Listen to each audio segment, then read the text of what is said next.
करते हैं हमारे chapter 3 metals and non metals को।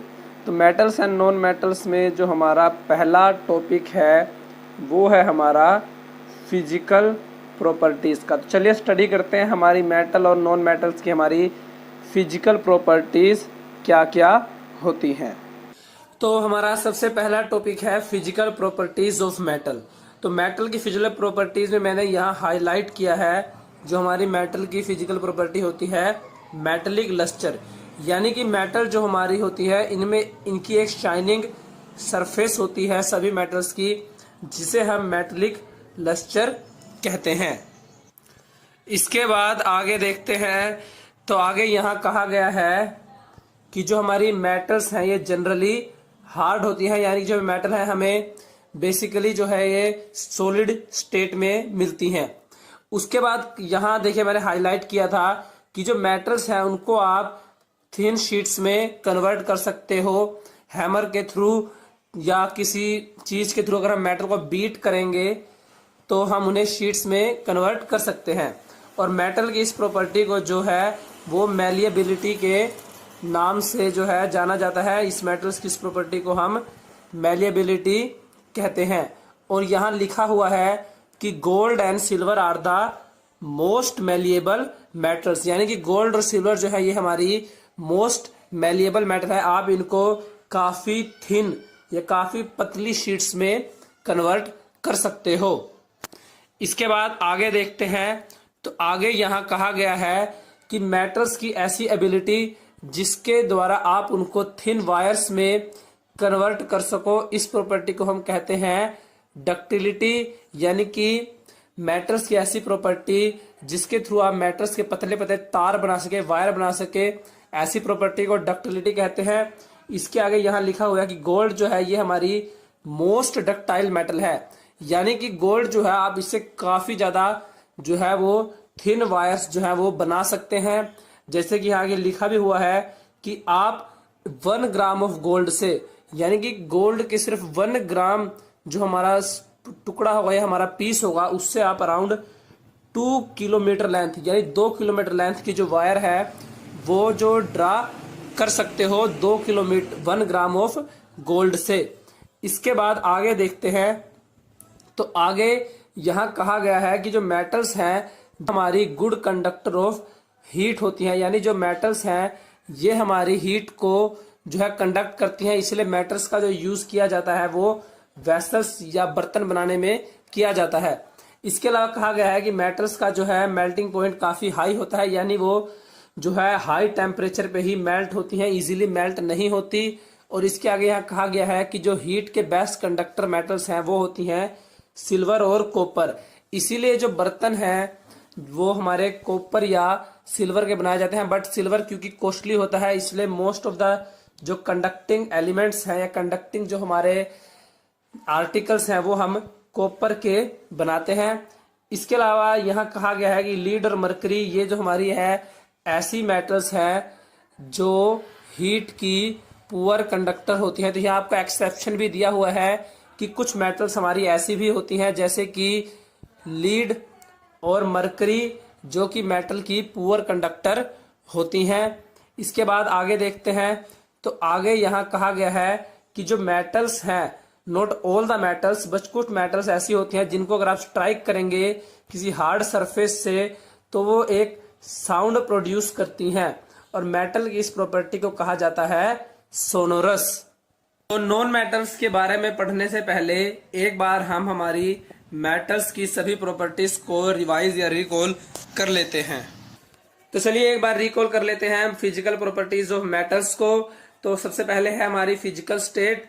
तो इसमें कहा गया है कि जो हमारी मेटल्स हैं ये रूम टेम्परेचर पे हमें सॉलिड स्टेट में मिलती हैं, लेकिन इसका एक एक्सेप्शन है मरकरी। मरकरी हमारी ऐसी मेटल है जो रूम टेम्परेचर पे हमें लिक्विड स्टेट में मिलती है। इसके बाद सेकंड प्रॉपर्टी है मेटेलिक लस्टर। इसके बारे में मैंने आपको बताया था कि जो हमारी मेटल्स की सरफेस होती है ये शाइन करती है कैरेक्टरिस्टिक मैनर और कलर में, जिसे हम मेटेलिक लस्टर कहते हैं। उसके बाद थर्ड प्रॉपर्टी है स्ट्रक्चर। तो स्ट्रक्चर की बात की जाए तो हमारी मेटल्स के जो एटम्स होते हैं इसके आउटर मोस्ट शेल में 1, 2 और 3 नंबर ऑफ इलेक्ट्रॉन्स होते हैं। तो फोर्थ प्रॉपर्टी है कंडक्टिविटी। कंडक्टिविटी की बात की जाए तो जो हमारी मेटल्स हैं ये हीट और इलेक्ट्रिसिटी की गुड कंडक्टर्स होती हैं। और बेस्ट कंडक्टर की बात की जाए तो कॉपर और सिल्वर जो है ये हमारी ऐसी मेटल्स हैं जो बेस्ट कंडक्टर होते हैं हीट और इलेक्ट्रिसिटी की। जबकि लीड और मरकरी जो है Hg ये हमारी ऐसी मेटल्स हैं जो कि हीट और इलेक्ट्रिसिटी की बैड कंडक्टर होती हैं। इसके बाद बात करते हैं मैलिबिलिटी एंड डक्टिलिटी की। तो मेटल्स की ऐसी प्रॉपर्टी जिसमें आप उनको थिन शीट्स में कन्वर्ट कर सके उसे मैलिबिलिटी बोलते हैं।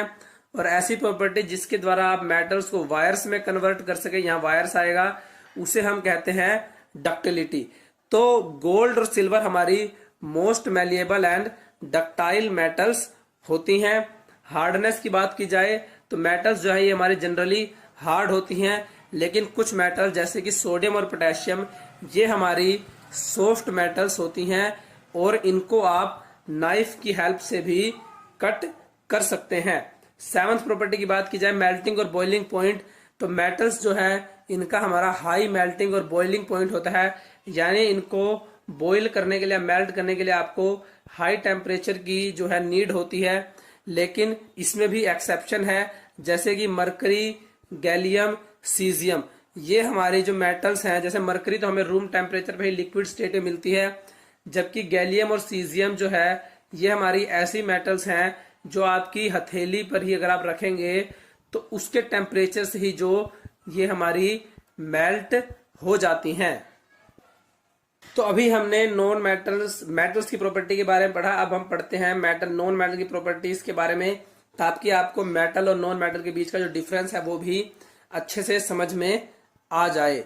तो यहाँ देखिए, जो हमारी नॉन मेटल की फिजिकल स्टेट की बात की जाए तो नॉन मेटल जो है हमें ये तीनों ही फिजिकल स्टेट्स में, यानी कि सॉलिड, लिक्विड और गैस, इन तीनों ही स्टेट्स में हमें जो है नेचर में मिलती हैं। लस्टर की बात की जाए तो नॉन मेटल्स की कोई शाइनी सरफेस नहीं होती। नॉन मेटल्स जो हमारी हैं इनकी डल सरफेस होती है, लेकिन इसमें भी एक एक्सेप्शन है, वो है आयोडीन। आयोडीन हमारी ऐसी नॉन मेटल है जो कि लस्टर शो करती है। स्ट्रक्चर की बात की जाए तो नॉन मेटल्स में मेटल्स के अपोजिट 4 या मोर देन 4 इलेक्ट्रॉन्स होते हैं इनके आउटर मोस्ट ऑर्बिट में, आउटर मोस्ट शेल में। कंडक्टिविटी की बात की जाए तो मेटल्स जो हैं ये हमारी हीट और इलेक्ट्रिसिटी की बैड कंडक्टर होती हैं। ये हीट और इलेक्ट्रिसिटी को जो है कंडक्ट नहीं करती, लेकिन इसमें भी एक एक्सेप्शन है, ग्रेफाइट। ग्रेफाइट हमारी एक ऐसी नॉन मेटल है जो कि हीट और इलेक्ट्रिसिटी की गुड कंडक्टर होती है। ब्रिटल की बात की जाए तो हमने आपको पीछे पढ़ा था कि जो हमारी मेटल्स है वो मैलिएबल और डक्टाइल होती हैं, बट नॉन मेटल जो है ये हमारी ना तो मैलिएबल होती है ना ही डक्टाइल होती हैं, ये हमारी होती हैं ब्रिटल। यानी कि अगर आप इनको हैमर करेंगे या किसी सॉलिड मटेरियल से बीट करेंगे तो नॉन मेटल जो है ये हमारी पीसीस में जो है, छोटे छोटे पीसीस में ब्रोक डाउन हो जाएंगी। हार्डनेस की बात की जाए तो नॉन मेटल्स जो हैं ये हमारी बेसिकली सॉफ्ट होती हैं, ज्यादा हार्ड नहीं होती, लेकिन इसमें भी एक एक्सेप्शन है, वो है डायमंड। डायमंड जो है ये हमारी ऐसी नॉन मेटल है जो कि हार्डेस्ट, यानी अर्थ पे जो है सबसे हार्डेस्ट नॉन एलिमेंट है। उसके बाद मेल्टिंग और बॉइलिंग पॉइंट की बात की जाए तो नॉन मेटल्स का जो है मेल्टिंग और बॉइलिंग पॉइंट जो है काफी लो होता है एज कंपेयर टू मेटल्स। तो अभी हमने नॉन मेटल्स की फिजिकल प्रॉपर्टीज और मेटल्स की फिजिकल प्रॉपर्टीज के बारे में पढ़ा। अब आगे पढ़ते हैं, तो चलिए देखते हैं आगे। यहाँ मैंने हाईलाइट किया हुआ है, तो इसे आप देखिए। यहाँ कहा गया कि ऑल मेटल्स एक्सेप्ट मरकरी जो है वो रूम टेम्परेचर पे सॉलिड होती हैं, यानी यहाँ एक्सेप्शन दिया है। जो मरकरी है ये हमारी रूम टेम्परेचर पे लिक्विड स्टेट में मिलती है। उसके बाद कहा है कि मेटल्स का हाई मेल्टिंग पॉइंट होता है। यहाँ देखिए, यहाँ लिखा हुआ है, ये देखिए, जो हमारी मेटल्स है इनका हाई मेल्टिंग पॉइंट होता है, लेकिन गैलियम और सीजियम ये हमारी ऐसी मेटल्स हैं जिनका लो मेल्टिंग पॉइंट होता है। इन दोनों ही मेटल्स को अगर आप अपनी पाम पे भी रखेंगे तो ये उसके टेम्परेचर से भी मेल्ट हो जाएंगी। इसके बाद सेकंड पॉइंट में कहा गया है आयोडीन। आयोडीन जो है ये ऐसी नॉन मेटल है जो कि लस्ट्रस प्रॉपर्टी शो करती हैं। आयोडीन के अलावा जो हमारी अदर मेटल्स हैं ये सभी डल सरफेस वाली होती हैं। इसके बाद बात करें कार्बन की, तो कार्बन जो है ये हमारी ऐसी नॉन मेटल है जो कि डिफरेंट फॉर्म में एग्जिस्ट करती है, यानी ये एलोट्रोप्स की प्रॉपर्टी को शो करती है। जैसे कि डायमंड, डायमंड जो है ये कार्बन का एक एलोट्रोप है और हार्डेस्ट नेचुरल सब्सटेंस नोन है, यानी इकलौता ऐसा नेचुरल सब्सटेंस है जो अर्थ पे सबसे ज्यादा हार्ड है। और डायमंड का जो मेल्टिंग पॉइंट भी है ये भी काफी ज्यादा हाई होता है और बॉइलिंग पॉइंट भी काफी हाई होता है। बट डायमंड जो है ये हमारा हीट का बैड कंडक्टर है। इसके अपोजिट ग्रेफाइट, ग्रेफाइट भी हमारा जो है ये कार्बन का ही एक एलोट्रोप है, बट ग्रेफाइट जो है ये हमारा इलेक्ट्रिसिटी और हीट का गुड कंडक्टर होता है। और ग्रेफाइट जो है ये हमारी काफी सॉफ्ट नॉन मेटल है। इसके बाद एल्कलाई मेटल्स की बात की जाए तो एल्कलाई मेटल्स जैसे कि सोडियम और पोटेशियम जो है ये हमारी सॉफ्ट मेटल्स होती हैं। वैसे तो हमारी मेटल्स जो है जनरली हार्ड होती हैं, बट सोडियम और पोटेशियम जो है ये हमारी ऐसी नॉन मेटल है, और लिथियम भी जो कि सॉफ्ट होती हैं और आप इनको नाइफ की हेल्प से जो है वो कट कर सकती हैं। और इन मेटल्स की जो है डेंसिटी और मेल्टिंग पॉइंट भी काफी लो होता है। तो चलिए आगे बढ़ते हैं हमारे चैप्टर में। तो यहाँ हमें दिए हुए हैं कुछ क्वेश्चन आंसर, चलिए इनको सोल्व करते हैं। तो यहाँ कहा गया एक ऐसी मेटल का एग्जाम्पल दो जो रूम टेम्परेचर पे लिक्विड स्टेट में मिले। तो ऐसी मेटल थी हमारी मरकरी, जिसका केमिकल सिंबल होता है Hg। मरकरी हमारी ऐसी मेटल है जो कि रूम टेम्परेचर पे हमें लिक्विड स्टेट में मिलती है। उसके बाद सेकंड क्वेश्चन ने पूछा है ऐसी मेटल जिन्हें आप नाइफ की हेल्प से इजीली कट कर सकते हो। तो ऐसी हमारी 3 मेटल्स होती हैं, सोडियम, पोटेशियम जिसे हम कहते हैं के, सोडियम का फॉर्मूला हमारा होता है Na, और लिथियम। ये हमारी 3 ऐसी मेटल्स हैं जिन्हें आप नाइफ की हेल्प से इजीली कट कर सकते हो। ये हमारी सॉफ्ट मेटल्स होती हैं। और उसके बाद थर्ड में पूछा है best conductor of heat, heat की बेस्ट कंडक्टर हमारी कौन सी मेटल्स होती हैं। तो इसका आंसर आएगा कॉपर और सिल्वर।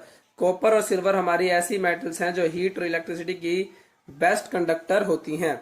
इसके बाद फोर्थ में पूछा है पुअर कंडक्टर ऑफ हीट, तो इसका आंसर आएगा लीड, और लीड हमारा Pb और मरकरी हमारा Hg। लीड और मरकरी हमारी ऐसी मेटल्स होती हैं जो पुअर कंडक्टर होती हैं हीट की। इसके बाद सेकंड क्वेश्चन में पूछा है मैलिएबल और डक्टाइल का मीनिंग बताओ।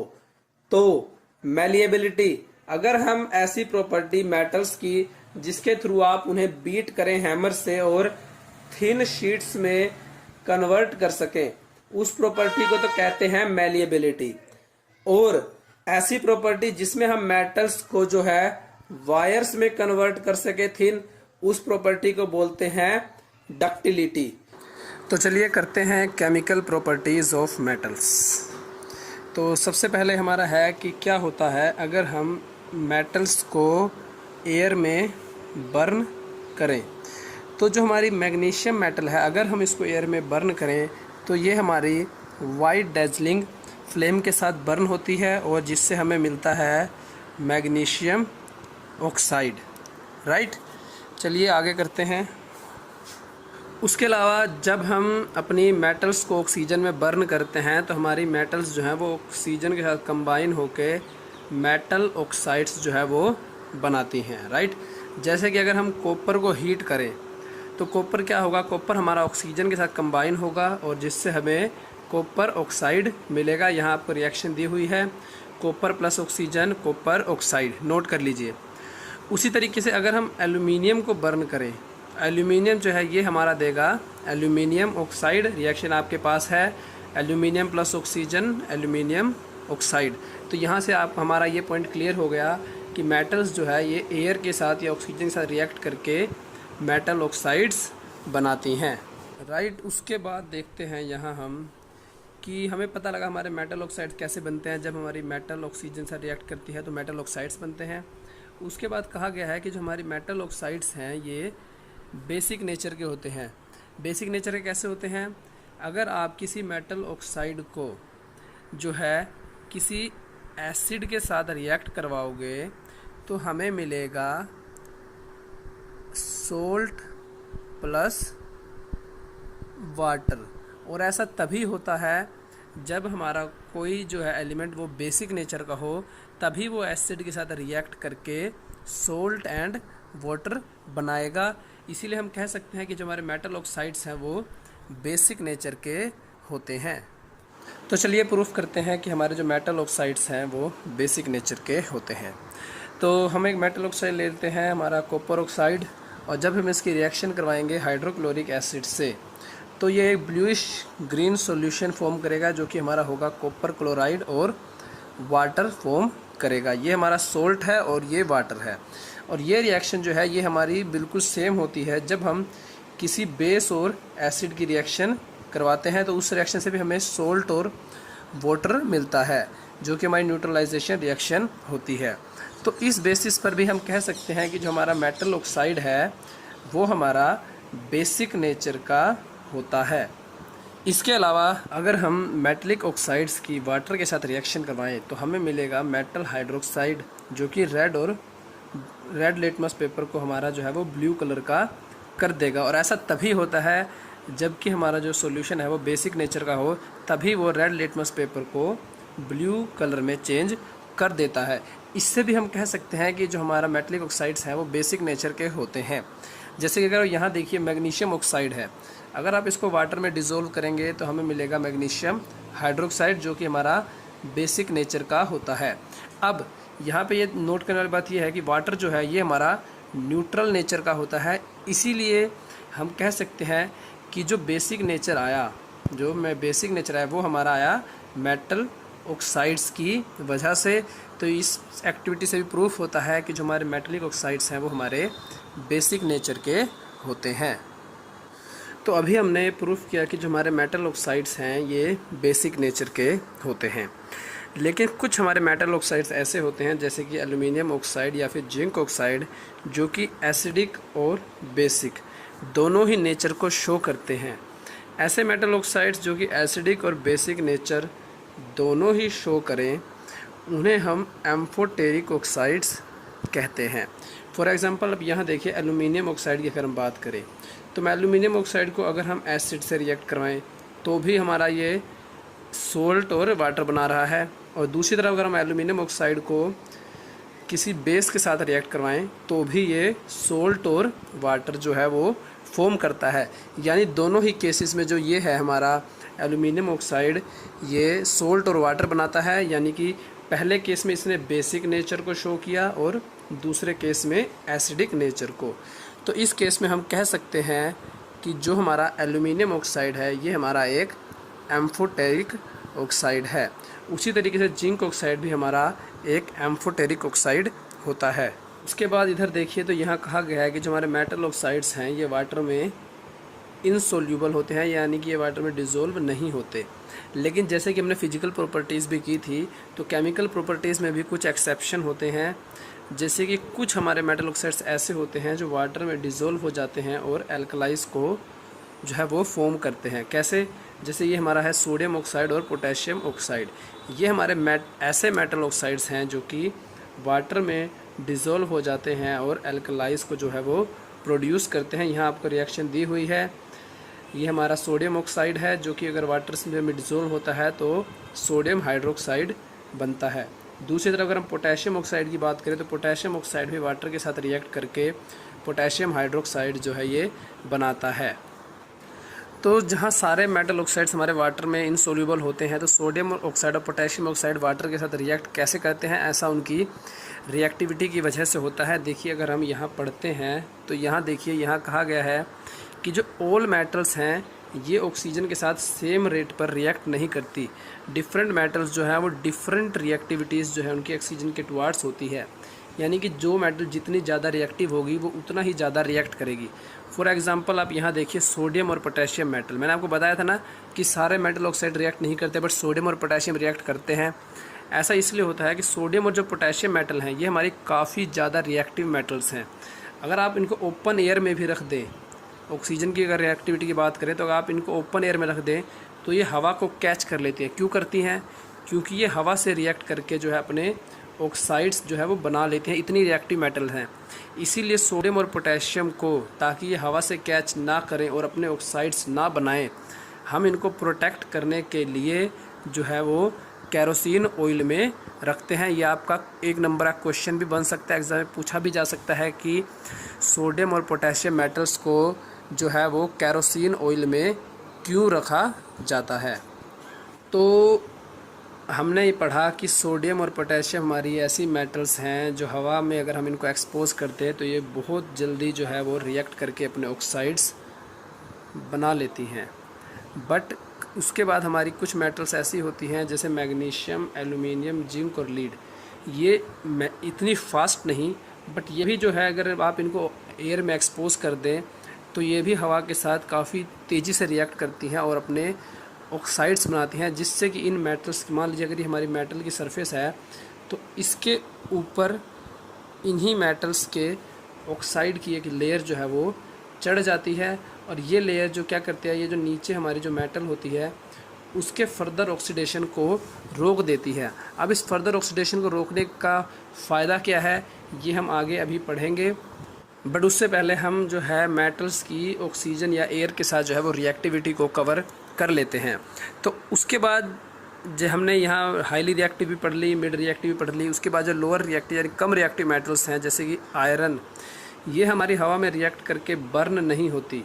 तो हम इसको अगर हम हीट करें तो ये क्या होता है, जो हमारी आयरन फिलिंग्स हैं अगर आप इनको फ्लेम के ऊपर, बर्नर के ऊपर आप इनको स्प्रिंकल करोगे तो ये बर्न होना स्टार्ट हो जाते हैं। यानी कि जो आयरन है हमारी मोस्ट रिएक्टिव नहीं है, काफ़ी कम रिएक्टिव है, बट अगर आप आयरन के फिलिंग्स को लेंगे तो ये जो है बर्नर की फ्लेम के ऊपर जो है ये हमारे बर्न होना स्टार्ट हो जाते हैं और अपने ऑक्साइड्स यानी आयरन ऑक्साइड्स बनाते हैं। उसके बाद कॉपर मेटल जो है ये बर्न नहीं होती, बट ये क्या करती है, इसके ऊपर जो है वो एक ब्लैक लेयर चढ़ जाती है कॉपर ऑक्साइड की। अगर आप इसको ऑक्सीजन से रिएक्ट करवाएं या बर्न कराएं तो ये ऑक्सीजन से हमारी रिएक्ट करेगी दोनों ही केसेस में, और इसके ऊपर एक ब्लैक लेयर चढ़ जाएगी कॉपर ऑक्साइड की। इसके बाद हमारी अब देखिए लोएस्ट रिएक्टिव में हम आ गए हैं, जो हमारी सबसे कम रिएक्टिव मेटल्स होती हैं जैसे कि सिल्वर एंड गोल्ड। ये हमारी ऑक्सीजन के साथ बिल्कुल भी रिएक्ट नहीं करती हाईली टेम्परेचर पे भी। तो इससे हमें क्या पता लगा, यहाँ पे आप रिएक्टिविटी सीरीज़ भी अगर बना सकते हैं।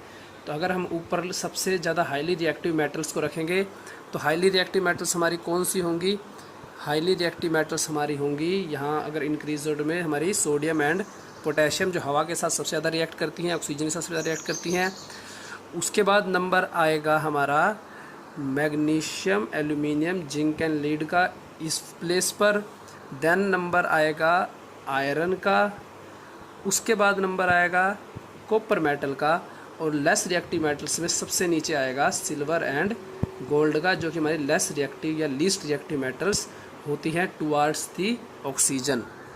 तो ये क्वेश्चन जो है ये आई थिंक आपसे एग्ज़ाम में मोस्ट ऑफ द टाइम सभी, अगर आप स्टेट बोर्ड तभी पूछा जाएगा कि एल्युमिनियम जो है ये हमारी इतनी रिएक्टिव मेटल है, फिर भी इसका यूज़ कुकिंग उटेंसिल्स या जो भी हमारे बर्तन हैं उनको बनाने के लिए क्यों किया जाता है।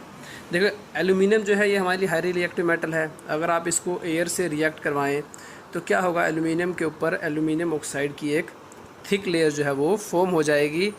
बट होता क्या है, जो हमारी एल्युमिनियम ऑक्साइड की लेयर है ये इतनी स्टेबल होती है कि ये एल्युमिनियम के फर्दर ऑक्सीडेशन को रोक देती है। मान लीजिए जैसे अगर ये हमारी एल्युमिनियम मेटल है, राइट, और इसके ऊपर हमारी एल्युमिनियम ऑक्साइड की जो लेयर है वो फॉर्म हो गई, तो ये क्या करेगी, ये एल्युमिनियम जो हमारी नीचे की एल्युमिनियम मेटल है इसकी ऑक्सीडेशन को रोक देगी। यानी हमारी एल्युमिनियम मेटल जो है ये ऑक्सीडेशन से प्रिवेंट हो जाएगी। तो पहला रीज़न तो ये है कि इस वजह से जो हमारी एल्युमिनियम मेटल है वो हमारी स्टेबल हो जाती है, ऑक्सीडेशन नहीं होता तो लंबे समय तक चलेगी, इसलिए इसका यूज़ कुकिंग यूटेंसिल्स बनाने के लिए किया जाता है। इसके अलावा एक रीज़न ये भी है कि जो हमारी एल्युमिनियम मेटल है ये हीट की भी गुड कंडक्टर होती है। और अगर हम बाकी मेटल्स की बात की जाए, लाइक कॉपर हो गया हमारा, या सिल्वर हो गया, या गोल्ड हो गया, जो कि हमारी लेस रिएक्टिव मेटल्स हैं, उसमें हमारी जो एल्युमिनियम है ये उनके कंपैरिजन में काफ़ी चीप भी होते हैं, यानी हर कोई इनको ईज़िली अफोर्ड कर सकता है। इसीलिए एल्यूमिनियम मेटल का यूज़ जो है वो यूटेंसिल्स बनाने के लिए किया जाता है। तो अभी मैंने आपको बताया कि जो हमारी एल्यूमिनियम मेटल के ऊपर एक ऑक्साइड की जो लेयर चढ़ती है उसका क्या यूज़ होता है और हम एल्यूमिनियम मेटल का यूज़ जो है वो यूटेंसिल्स बनाने के लिए क्यों करते हैं। तो यहीं से हमारा एक नेक्स्ट क्वेश्चन जो राइज़ होता है वो होता है एनोडाइजिंग का। तो एनोडाइजिंग हमारा क्या प्रोसेस है। एनोडाइजिंग ऐसा हमारा प्रोसेस है जिसमें हम क्या करते हैं, हम एल्यूमिनियम मेटल के ऊपर उसके ऑक्साइड की एक थिक लेयर जो है वो चढ़ाते हैं या फॉर्म करते हैं, जिससे कि जो हमारी एल्यूमिनियम मेटल है ये फर्दर कोरोजन से या फर्दर ऑक्सीडेशन से रेजिस्टेंट और या प्रिवेंट हो जाती है। तो एनोडाइजिंग प्रोसेस हम करते कैसे हैं। एनोडाइजिंग प्रोसेस हम करते हैं, हम मान लीजिए हमने एक क्लीन एल्यूमिनियम आर्टिकल लिया, इसको हम एनोड की तरह यूज़ करते हैं और इसको इलेक्ट्रोलाइज कराते हैं डाइल्यूट सल्फ्यूरिक एसिड से या सल्फ्यूरिक एसिड से रिएक्शन करवाते हैं। अब इससे क्या होता है, इससे जो है वो हमारी ऑक्सीजन गैस इवॉल्व होती है एनोड पर और ये हमारी एल्यूमिनियम के साथ रिएक्ट करती है और एल्यूमिनियम के साथ रिएक्ट करने से क्या बनता है, एल्यूमिनियम ऑक्साइड।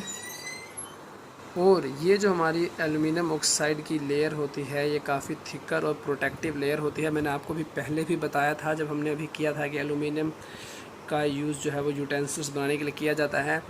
तो क्योंकि हमें यूटेंसिल्स बनाने हैं इसीलिए हम एनोडाइजिंग प्रोसेस करते हैं, ताकि जो हमारे कुकिंग यूटेंसिल्स हैं वो लंबे समय तक चलें, स्टेबल रहें और हमारे जो फूड आइटम्स हैं, हमारी फूड आइटम्स उनके साथ रिएक्ट ना करें। तब आपको पता लग गया कि हमारा जो एनोडाइजिंग प्रोसेस है वो क्या होता है। तो अभी हमने मेटल्स की जो है वो ऑक्सीजन के या एयर के साथ रिएक्शन पढ़ी। अब हम पढ़ते हैं मेटल्स की वाटर के साथ जो है हमारी क्या रिएक्शन होती है। लाइए स्टार्ट करते हैं यहाँ से। तो ये देखिए, जब हमारी जो मेटल्स हैं ये वाटर के साथ रिएक्ट करेंगी तो ये मेटल ऑक्साइड बनाएंगी और हाइड्रोजन गैस जो है वो हमारी इवॉल्व होगी, राइट। लेकिन सभी मेटल्स जो हैं ये वाटर के साथ रिएक्ट नहीं करती। जैसे हमने एयर के बारे में किया था कि जो हमारी सभी मेटल्स हैं वो एयर के साथ रिएक्ट नहीं करती, सेम हमारी सभी मेटल्स जो हैं वो वाटर के साथ भी रिएक्ट नहीं करती। ये भी उनकी जो है रिएक्टिविटी पर डिपेंड करता है, ठीक है। बट आप ये नोट कर सकते हैं कि जो हमारी मेटल्स हैं ये वाटर के साथ रिएक्ट करके मेटल ऑक्साइड और हाइड्रोजन बनाती हैं और हमारे जो मेटल ऑक्साइड्स हैं ये वाटर के साथ रिएक्ट करके मेटल हाइड्रोक्साइड बनाते हैं और हमारे मेटल ऑक्साइड बेसिक नेचर के होते हैं, मैंने ऊपर प्रूफ किया था, ठीक है। तो उसके बाद बात करते हैं कैल्शियम की।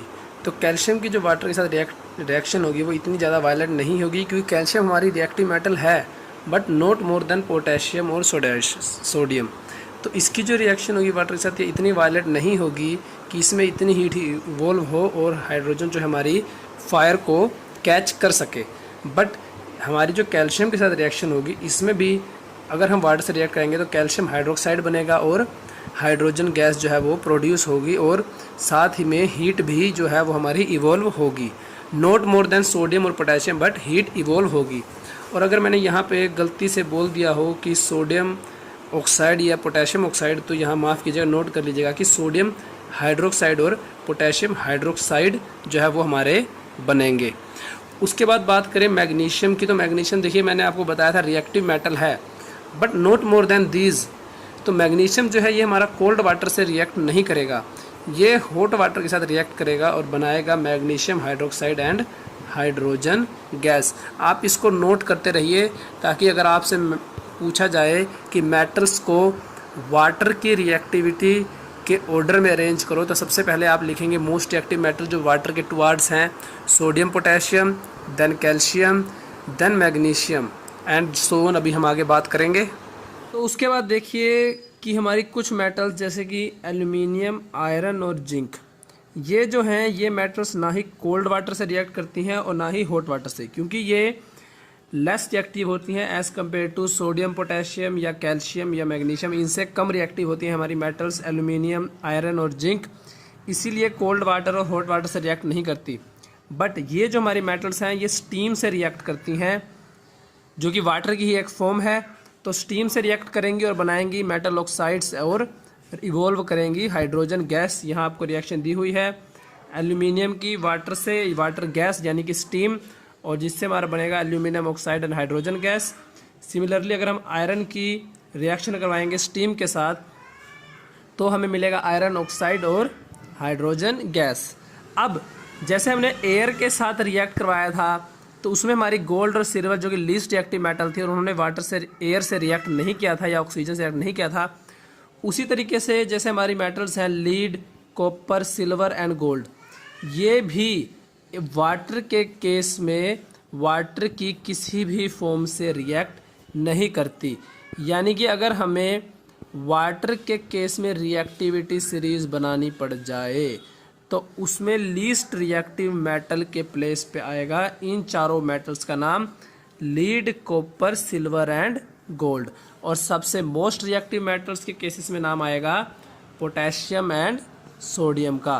तो ये सब हम क्यों पढ़ रहे हैं? ये सब हम इस पढ़ रहे हैं चाहे वाटर की जो या हमारी मेटल की रिएक्शन वाटर के साथ है हो या एयर के साथ हो, इसलिए हो ताकि आपको जो हमारी मेटल्स की रिएक्टिविटी सीरीज़ है वो समझने में आसानी हो। तो रिएक्टिविटी सीरीज़ क्या होती है? रिएक्टिविटी सीरीज़ हमारी मेटल्स या की ऐसी लिस्ट होती है जिसमें हम मेटल्स को अरेंज करते हैं उनकी रिएक्टिविटी के डिक्रीजिंग ऑर्डर में। ठीक है, जैसे यहाँ देखिए most reactive metal sodium, potassium, तो यहाँ पोटेशियम और सोडियम यानी कि पोटेशियम जो है ये हमारी मोस्ट रिएक्टिव मेटल है। उसके बाद नंबर आता है सोडियम का, देन कैल्शियम, मैग्नीशियम, एल्यूमिनियम। और यहाँ देखिए गोल्ड, सिल्वर, ये हमारी ऐसी मेटल्स थी जिन्होंने एयर के साथ भी रिएक्ट नहीं किया था और वाटर के साथ भी। तो ये जो हमारी मेटल्स हैं ये लीस्ट रिएक्टिव मेटल्स हैं। अब आगे जब हम मेटल्स का एक्सट्रैक्शन पढ़ेंगे कि हम मेटल्स को कैसे उनकी प्योर फॉर्म में जो है मिलती हैं हमें, उसमें भी आपको जो रिएक्टिविटी सीरीज़ है ये काफ़ी हेल्प करेगी, क्योंकि जो ये हमारी मेटल्स हैं जो कि हमारी लीस्ट रिएक्टिव मेटल्स हैं ये हमें नेचर में फ्री फॉर्म में मिलती हैं। यानी कि ये हमें प्योर फॉर्म में तो नहीं कहेंगे बट फ्री फॉर्म में मिलती हैं, जिनमें सिर्फ कुछ ही अशुद्धियाँ होती हैं जिससे हम प्योर मेटल को ईजिली एक्सट्रैक्ट कर सकते हैं।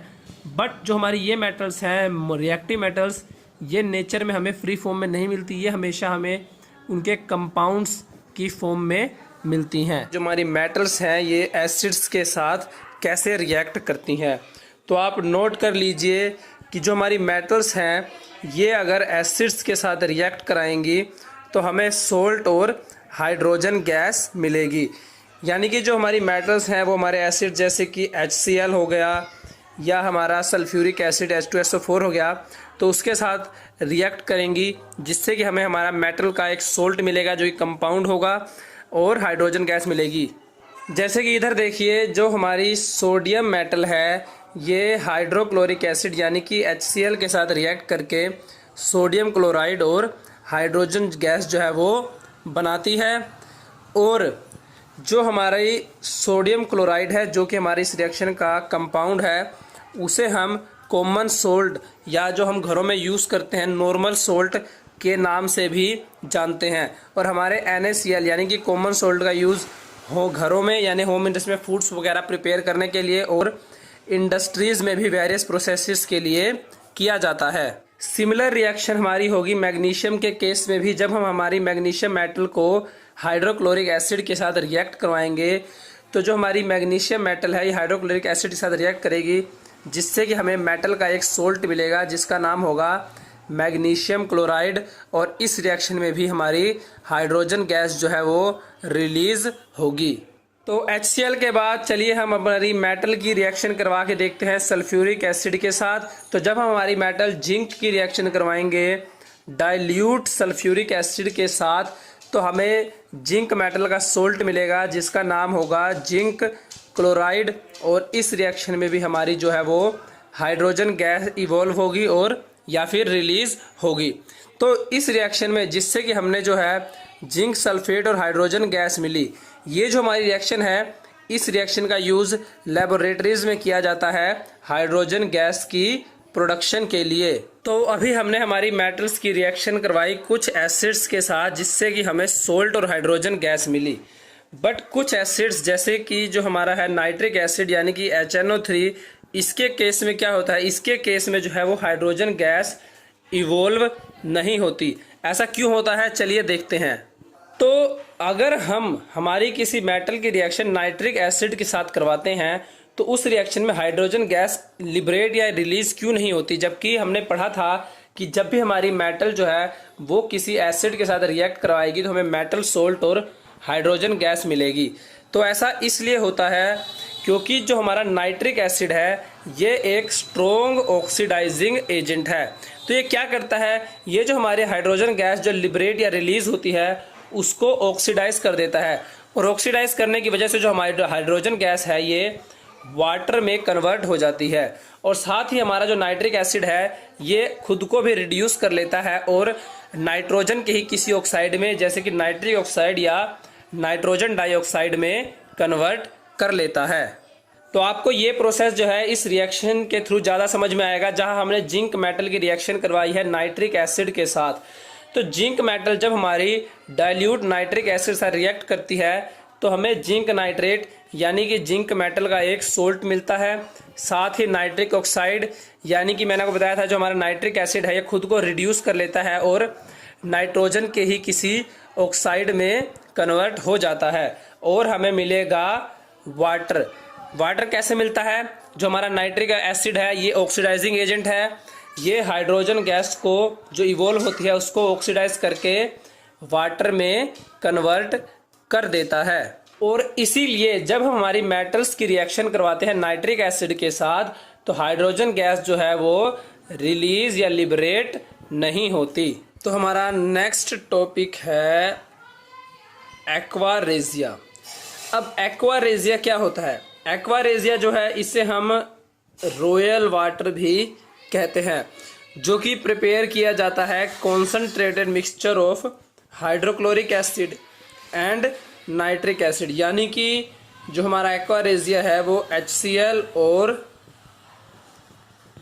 HNO3 दोनों का मिक्सचर होता है, जिसमें हमारा जो HCl और HNO3 हैं ये 3:1 के पार्ट्स में जो है आपस में कंबाइन होते हैं, यानी 3 part of HCl combine with 1 part of HNO3। तो अगर उनका जो मिक्सचर होता है वो हमारा होता है एक्वा रेजिया, जिसे हम रॉयल वाटर भी कहते हैं। और ये जो है हमारा एसिड सॉल्यूशन या कंपाउंड ये हमारा गोल्ड को भी उसमें डिसोल्व कर लेता है। इसीलिए जो है एक्वा रेजिया का यूज़ किया जाता है हमारे जो ज्वेलरी मेकर्स होती हैं, ये जो हमारी जो शॉप्स होती हैं और ज्वेलरी इंडस्ट्रीज होती हैं जो गोल्ड या सिल्वर या अदर मेटल्स के जो है ज्वेलरीज बनाती हैं वो एक्वा रेजिया का यूज़ करती हैं ज्वेलरीज को पॉलिश करने के लिए, उनको साफ़ करने के लिए, क्लीन करने के लिए। और इसके अलावा जो है हमारा एक्वा रेजिया है ये हाईली कोरोसिव लिक्विड होता है। ये इतना हाईली कोरोसिव होता है कि अगर आप इसमें जो है गोल्ड या हमारी सिल्वर मेटल कुछ टाइम के लिए रखेंगे तो ये उसको भी डिसोल्व कर देगा। तो इसके बाद देखते हैं कि जो हमारी मेटल्स हैं ये अदर मेटल सॉल्यूशन सोल्ट्स के साथ कैसे रिएक्ट करती हैं। तो यहाँ देखिए जो हमारी मेटल्स हैं इनकी अदर मेटल सोल्ट सॉल्यूशन के साथ जो रिएक्शन होगी वो हमारी होगी डिस्प्लेसमेंट रिएक्शन। इसमें क्या होगा, इसमें जो हमारी मोर रिएक्टिव मेटल है ये लेस रिएक्टिव मेटल को उसके कंपाउंड से डिस्प्लेस करके अपना नया कंपाउंड जो है वो बनाएगी। जैसे आपको यहाँ नीचे डिस्प्लेसमेंट रिएक्शन का एग्जांपल दिया हुआ है, जिसमें हमारी जो मेटल ए है ये मेटल बी से जो है वो मोर रिएक्टिव है, और मोर रिएक्टिव होने की वजह से ये क्या करेगी, ये मेटल बी को उसके कंपाउंड से डिस्प्लेस कर देगी। हमारी मेटल बी डिस्प्लेस हो गई और ये अपना खुद का एक कंपाउंड या सोल्ट सॉल्यूशन जो है वो बनाएगी। और ये इस तरीके से जो है हमारी डिस्प्लेसमेंट रिएक्शन वर्क करती है। तो चलिए अब उसके कुछ एग्जांपल्स देखते हैं। तो ये हमारा डिस्प्लेसमेंट रिएक्शन का एग्जांपल है जो हमने चैप्टर 1 में किया था, जिसमें हमने क्या किया था, इसमें हमने एक आयरन नेल ली थी और उसे जो है हमारी टेस्ट ट्यूब में कॉपर सल्फेट का जो हमारा सॉल्यूशन होता है हमारा ब्लू कलर का, उससे हमने रिएक्ट करवाया था। तो अब क्या होता है, जो हमारा आयरन है ये मोर रिएक्टिव है कॉपर मेटल से। तो ये क्या करेगा, ये कॉपर मेटल को डिस्प्लेस कर देगा और हमारी जो आयरन नेल है ये जो है ब्राउनिश कलर की हो जाएगी। ऐसा क्यों होगा, ऐसा होगा आयरन सल्फेट की फॉर्मेशन की वजह से। और जो हमारे कॉपर सल्फेट सॉल्यूशन का ब्लू कलर है वो जो है वो फेड हो जाएगा, क्योंकि कॉपर सल्फेट में से जो हमारी कॉपर मेटल है ये डिस्प्लेस हो जाती है। तो ये हमारी डिस्प्लेसमेंट रिएक्शन के यहाँ कुछ एग्जांपल्स दिए हुए हैं, नीचे देखिए। जैसे अगर हम जिंक को कॉपर सल्फेट सॉल्यूशन से रिएक्ट करवाएंगे तो क्या होगा, जिंक हमारी जो मेटल है ये भी कॉपर से ज़्यादा रिएक्टिव है, तो ये क्या करेगी, ये कॉपर को डिस्प्लेस कर देगी और हमें मिलेगा जिंक सल्फेट और कॉपर मेटल। सेम लेड के केस में भी होता है, जो हमारी लीड मेटल है ये भी हमारी कॉपर मेटल से ज़्यादा रिएक्टिव होती है। तो अगर हम लेड मेटल को हमारी कॉपर सल्फेट सॉल्यूशन या कॉपर क्लोराइड, माफ़ कीजिएगा, जो हमारी लीड मेटल है ये कॉपर से ज़्यादा रिएक्टिव होती है, तो अगर हम लीड को कॉपर क्लोराइड के एक्वस सॉल्यूशन से रिएक्ट करवाएंगे तो जो हमारी लीड है ये कॉपर को डिस्प्लेस कर देगी और अपना नया खुद का जो है सोल्ट सॉल्यूशन बनाएगी, जिसे हम लेड क्लोराइड के नाम से जानते हैं। इसके अलावा जो यहाँ देखिए नीचे लिखा भी हुआ है कि जिंक और लीड जो है ये मोर रिएक्टिव मेटल है देन कॉपर, इसीलिए ये जो है उसके कंपाउंड से जो है डिस्प्लेस कर सकते हैं कॉपर को। लेकिन अगर किसी केस में ऐसा हो कि हमारी जो मेटल का सोल्ट सॉल्यूशन दिया हुआ है वो मोर रिएक्टिव हो अदर देन सेकंड मेटल, तो उनके बीच कोई रिएक्शन नहीं होगी। जैसे कि अगर आप हमारी सिल्वर मेटल की रिएक्शन करवाओगे कॉपर सल्फेट सॉल्यूशन के साथ, तो हमारा जो सिल्वर मेटल है ये कॉपर से लेस रिएक्टिव है, और लेस रिएक्टिव होने की वजह से ये कॉपर को डिस्प्लेस नहीं कर पाएगा उसके सोल्ट सॉल्यूशन से। तो सिल्वर मेटल की कॉपर सल्फेट सॉल्यूशन के साथ जो है वो डिस्प्लेसमेंट रिएक्शन पॉसिबल नहीं है। उसी तरीके से अगर हम गोल्ड जो है उसको कॉपर नाइट्रेट के सॉल्यूशन में डिप करें, तो अब जो हमारा गोल्ड है ये भी लेस रिएक्टिव है एज कंपेयर टू हमारी जो है कॉपर मेटल। इसी वजह से जो है डिस्प्लेसमेंट रिएक्शन जो है वो टेक प्लेस नहीं होगी। तो आई थिंक अब आपका डिस्प्लेसमेंट रिएक्शन का जो हमारा कंसेप्ट है वो क्लियर हो गया होगा। रिएक्टिविटी सीरीज़ हमने हमारी पिछले वीडियो में पढ़ी थी, फिर भी आप एक बार इसका स्क्रीनशॉट ले सकते हैं। और उसके बाद आते हैं हमारे क्वेश्चन आंसर्स। तो क्वेश्चन आंसर्स की वीडियो जो है आपको हमारे YouTube चैनल पे मिल जाएगी, मैं उसका लिंक डिस्क्रिप्शन में डाल दूंगा। बट फिर भी अगर आपको कोई डाउट है तो आप कमेंट बॉक्स में पूछ सकते हैं, क्वेश्चन आंसर्स के लिए एक अलग से वीडियो बना दी जाएगी। अब हम करते हैं कि जो हमारी मेटल्स हैं ये नॉन मेटल्स के साथ कैसे रिएक्ट करेंगी। तो जो हमारी मेटल्स हैं ये नॉन मेटल्स के साथ रिएक्ट करके आयनिक बॉन्ड्स जो हैं ये बनाती हैं।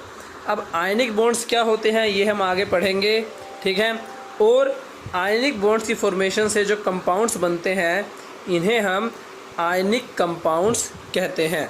तो आयनिक बॉन्ड्स के बारे में जानने से पहले आपको पता होना चाहिए कि हमारे आयंस क्या होते हैं। तो आयंस जो है ये हमारे पॉजिटिव और नेगेटिव चार्ज एटम्स होते हैं, जिन्हें हम आयंस के नाम से, माफ़ी यहाँ आएगा आयंस, आयंस के नाम से जानते हैं हमारे पॉजिटिव और नेगेटिव चार्ज एटम्स को। और हमारे आयंस जो है बनते कैसे हैं, ये हमारे आयंस फॉर्म होते हैं जब हमारा कोई एटम इलेक्ट्रॉन्स को लूज़ करता है या गेन करता है। तो जो हमारे एटम्स हैं ये इलेक्ट्रॉन्स को लूज़ और गेन क्यों करना चाहते हैं, ये ऐसा इसलिए होता है ताकि जो हमारे एटम्स हैं ये नोबल गैसेस का जो हमारा इलेक्ट्रॉनिक या वैलेंस शेल स्ट्रक्चर है उसको अचीव कर सके। क्योंकि आपको पता है जो हमारे नोबल गैसेस के जो एटम्स हैं ये स्टेबल होते हैं, और सभी एटम्स जो हैं ये स्टेबल स्टेट को अचीव करना चाहते हैं। और स्टेबल स्टेट को अचीव करने के लिए ही जो हमारे एटम्स हैं ये इलेक्ट्रॉन्स को लूज़ और गेन करते हैं और आयंस की फॉर्मेशन होती है। चलिए अब देखते हैं जो हमारे आयंस हैं ये कितने टाइप्स के होते हैं। तो हमारे जो आयंस हैं ये बेसिकली दो टाइप्स के होते हैं, पॉजिटिव आयन और नेगेटिव आयन। पॉजिटिव आयंस क्या होते हैं? जब हमारा कोई एटम जो है वो इलेक्ट्रॉन्स को लूज़ करता है, तो इलेक्ट्रॉन्स को लूज़ करने की वजह से हमारे एटम के ऊपर जो है वो पॉजिटिव चार्ज आ जाता है, और इस कंडीशन में हम कह सकते हैं कि जो हमारा आयन फॉर्म हुआ है ये हमारा एक पॉजिटिव आयंस है। इसके अपोजिट अगर हमारा कोई एटम जो है वो इलेक्ट्रॉन्स को गेन करेगा, तो गेन करने की वजह से जो हमारे एटम में है उसमें नंबर ऑफ़ इलेक्ट्रॉन्स जो है वो ज़्यादा हो जाएंगे एज़ कंपेयर टू प्रोटॉन्स, और हमारे एटम्स पे जो है ये नेगेटिव चार्ज आ जाएगा, और हमारा जो नेगेटिव आयंस हैं ये फॉर्म हो जाएंगे। चलिए एक एग्ज़ाम्पल से समझते हैं कि जो हमारे पॉजिटिव आयंस हैं वो कैसे फॉर्म होते हैं। तो एक सोडियम एटम का हम एग्ज़ाम्पल लेते हैं। तो सोडियम एटम में जो हमारे हैं वो टोटल 11 इलेक्ट्रॉन्स होते हैं, और इसका इलेक्ट्रॉनिक कन्फिग्रेशन होता है 2 8 1, यानी कि जो हमारा सोडियम एटम है इसके आउटर मोस्ट शेल में 1 इलेक्ट्रॉन होता है।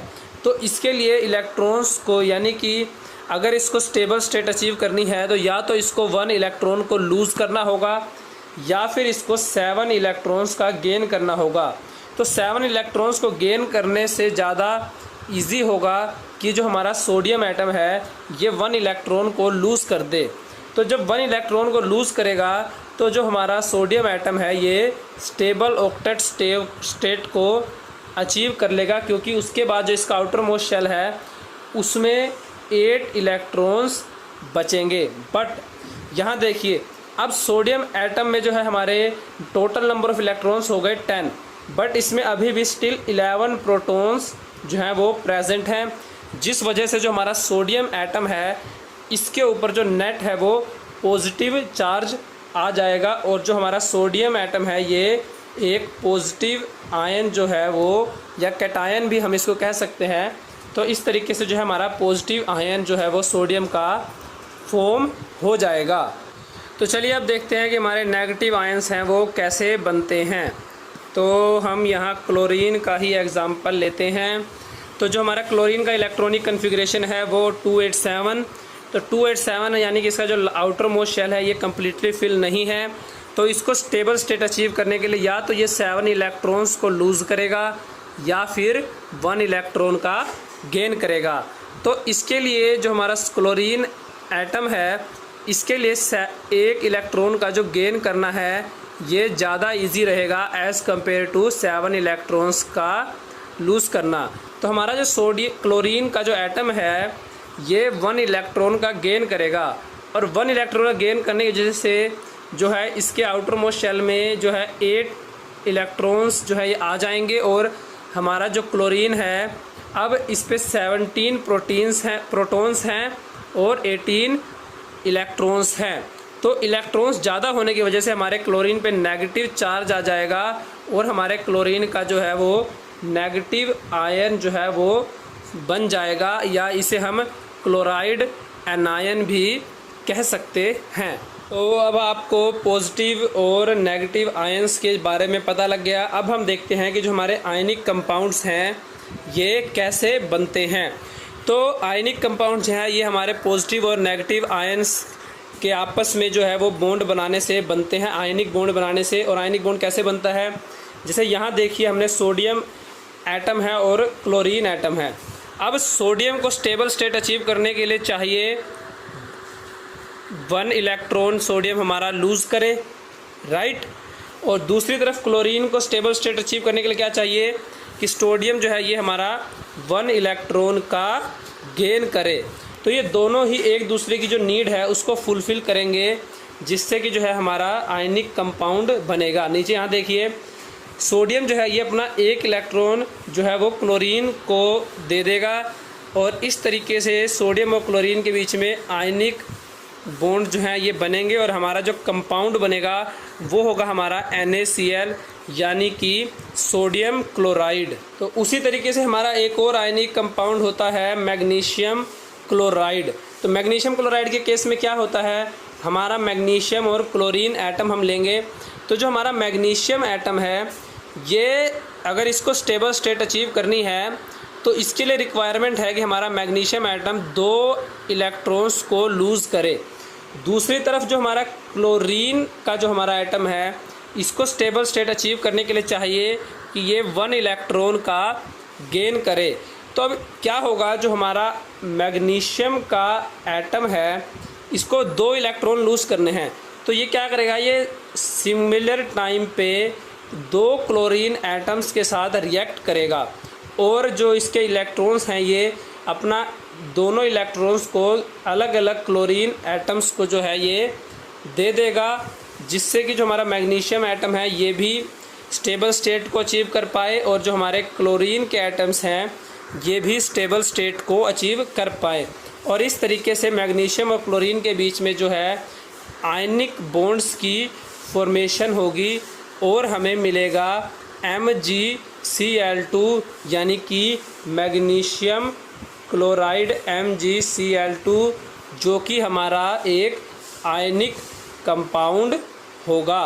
तो आयनिक कंपाउंड्स की फॉर्मेशन के बाद हमारा नेक्स्ट टॉपिक है प्रॉपर्टीज़ ऑफ आयनिक कंपाउंड्स। तो चलिए आयनिक कंपाउंड्स की प्रॉपर्टीज़ को पढ़ते हैं। तो हमारी आयनिक कंपाउंड्स की पहली प्रॉपर्टी है फिजिकल नेचर।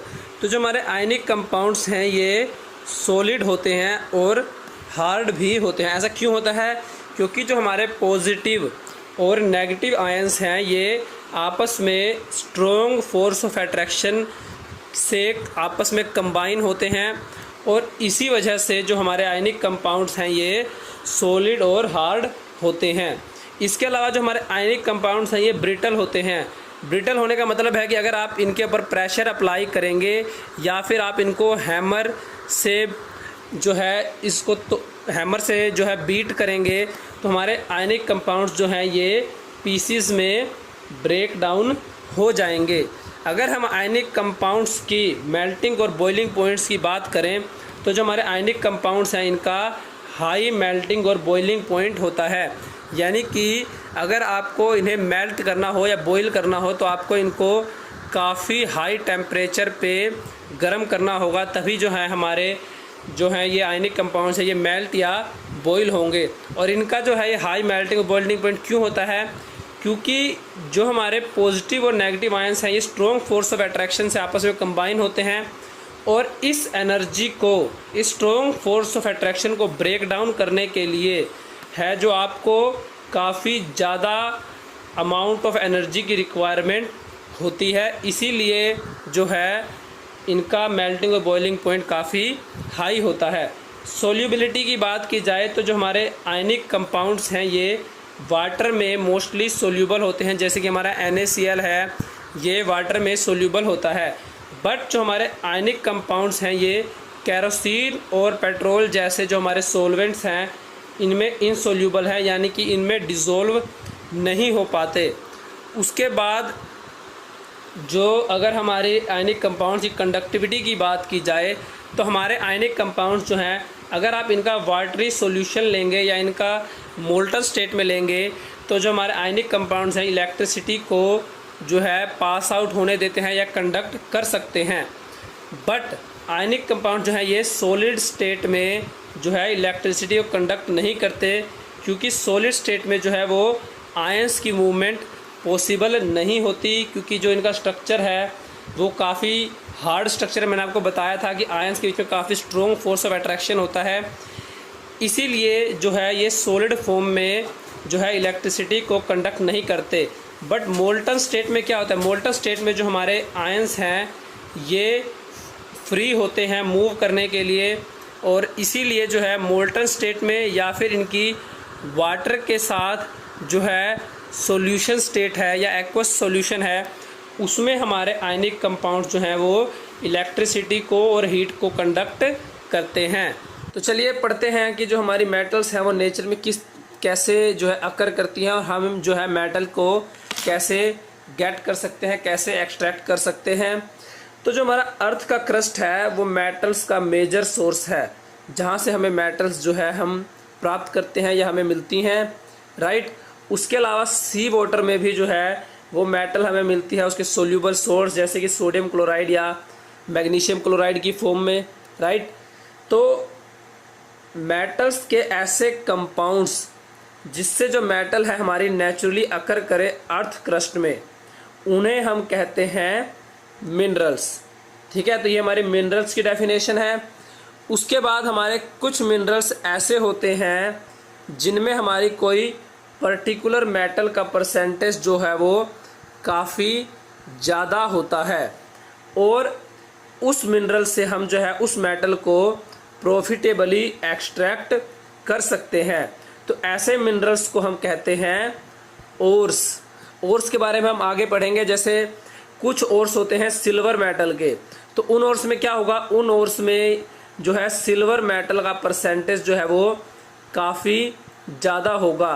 तो ऐसे जो मिनरल्स होते हैं जिसमें किसी मेटल का जो परसेंटेज है वो काफ़ी ज़्यादा होता है, और उनसे हम उस मेटल को जो है वो प्रॉफिटेबली एक्सट्रैक्ट कर सकते हैं। तो ऐसे मिनरल्स को हम कहते हैं ओर्स। तो मिनरल और ओर्स के बाद बारी आती है कि जो हमारी मेटल्स हैं ये नेचर में किस फॉर्म में अकर करती हैं। तो कुछ मेटल्स हमारी ऐसी होती हैं जो अर्थ में हमें फ्री स्टेट में मिलती हैं, जबकि कुछ मेटल्स जो होती हैं वो उनके कंपाउंड्स की फॉर्म में जो है हमें मिलती है। अब कौन सी मेटल फ्री स्टेट में मिलती है और कौन सी मेटल कंपाउंड स्टेट में मिलती है, तो हमने अभी जो है मेटल्स की रिएक्टिविटी सीरीज़ के बारे में पहले भी पढ़ा था। तो रिएक्टिव सीरीज़ के हिसाब से आपको अभी तक नॉलेज हो गई होगी कि जो हमारी लीस्ट रिएक्टिव मेटल्स हैं, अब लीस्ट रिएक्टिव मेटल्स हमारी कौन कौन सी थी। तो लीस्ट रिएक्टिव मेटल हमारी जैसे कि गोल्ड, सिल्वर, प्लैटिनम और कॉपर, ये हमारी ऐसी मेटल्स हैं जो हमें नेचर में फ्री स्टेट में मिलती हैं। यानी कि ये जो है ये मेटल्स हमारी कंपाउंड्स की फॉर्म में नहीं मिलती, बट कॉपर और सिल्वर हमारी ऐसी मेटल्स हैं जो कि कंपाउंड की फॉर्म में भी मिलती हैं और फ्री स्टेट, दोनों ही स्टेट्स में मिलती हैं। तो कंपाउंड स्टेट में जो है हमारी जो कॉपर और सिल्वर मेटल है ये इनके सल्फाइड और ऑक्साइड ओर्स की फॉर्म में हमें मिलेंगी। इसके अलावा जो हमारी मेटल्स यहाँ देखिए टॉप ऑफ द सीरीज़ जो हमारी मेटल्स हैं, potassium, sodium, calcium, magnesium, aluminium, ये हमारी जो है 100 रिएक्टिव यानी काफ़ी ज़्यादा रिएक्टिव मेटल्स होती हैं, और ये नेचर में कभी भी फ्री स्टेट में नहीं मिलती। इसके अलावा जो हमारी ये है रिएक्टिव सीरीज़ के मिडल में जिंक, आयरन, लीड और कॉपर, ये जो है ये हमारी मॉडरेटली रिएक्टिव मेटल्स हैं, और ये जो है ये हमें अर्थ क्रस्ट में इनके ऑक्साइड, सल्फाइड्स या फिर कार्बोनेट्स की फॉर्म में मिलती हैं।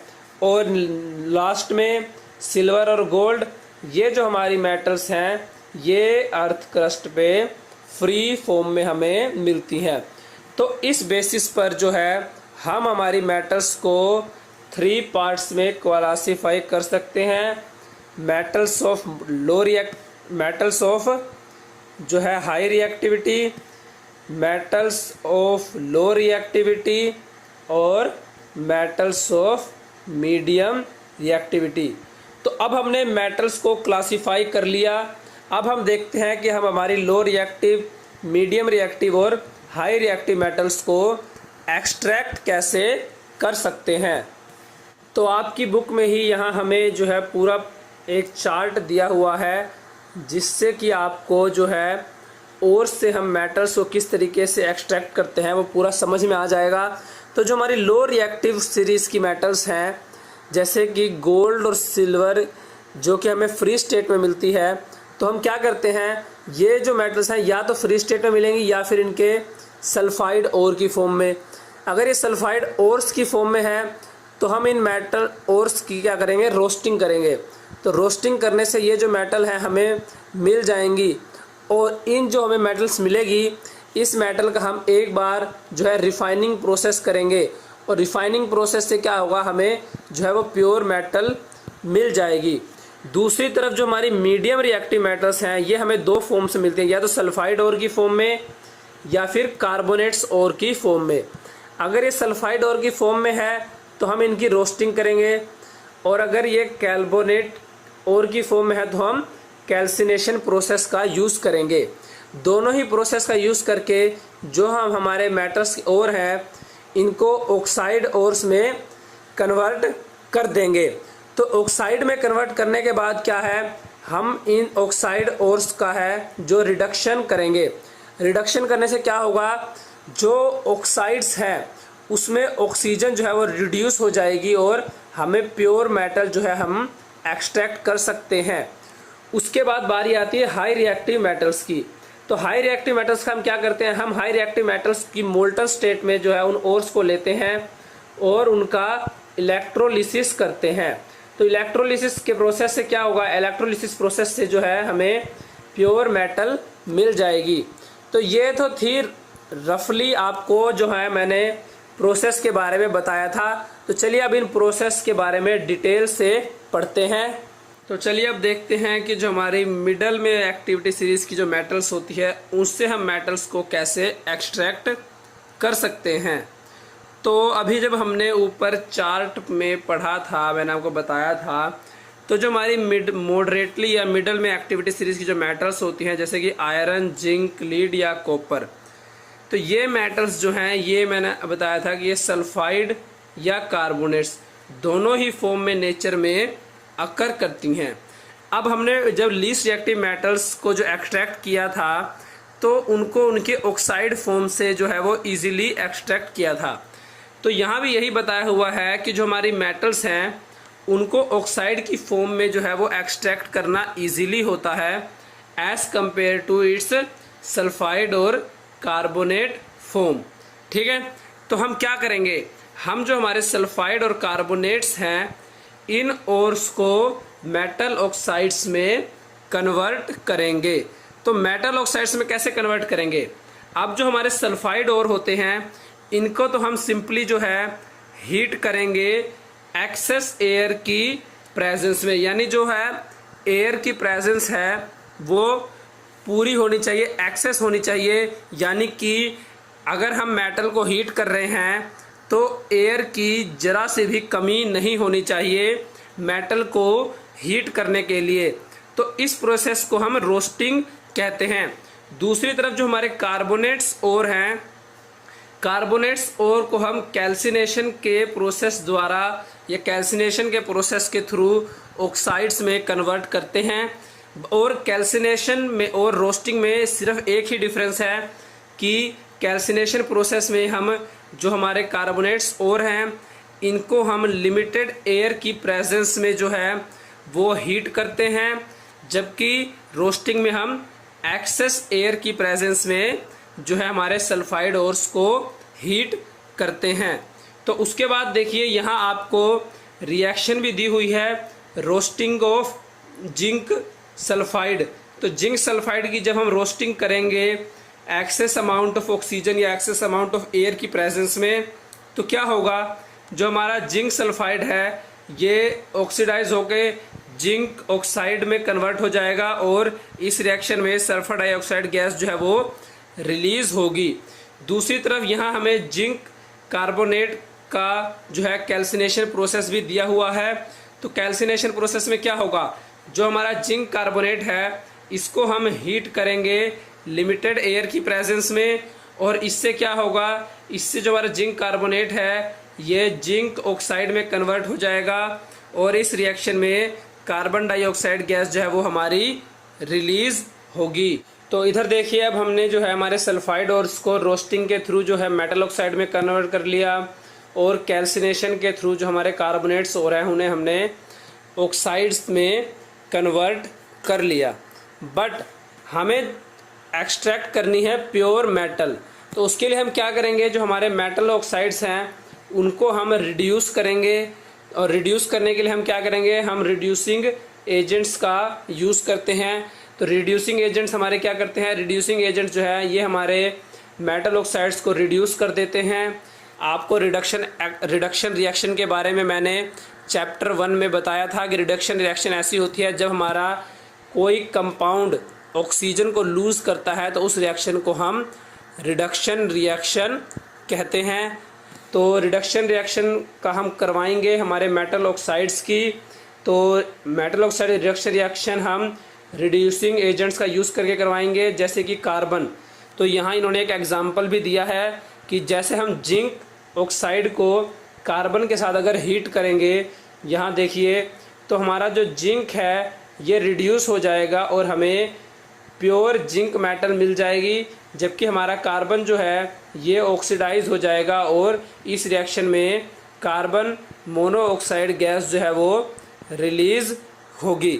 ठीक है, तो इससे आपको क्या पता लगा? इससे आपको पता लगा कि जो मेटल्स को ऑब्टेनिंग करने का या मेटल्स को एक्सट्रैक्ट करने का जो है मेटल ऑक्साइड से जो प्रोसेस है ये एक रिडक्शन प्रोसेस है, क्योंकि हम इसमें जो है रिडक्शन रिएक्शन का यूज़ करते हैं।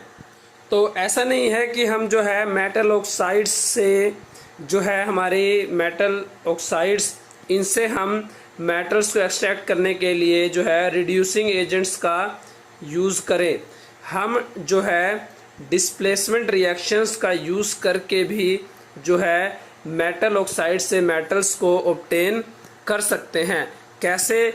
यहाँ नीचे देखिए, यहाँ दिया हुआ है हमें जैसे कि एक जो रिएक्शन दी हुई है, यहाँ हमने मैंगनीज डाइऑक्साइड। अब मैंगनीज डाइऑक्साइड से हम क्या करेंगे?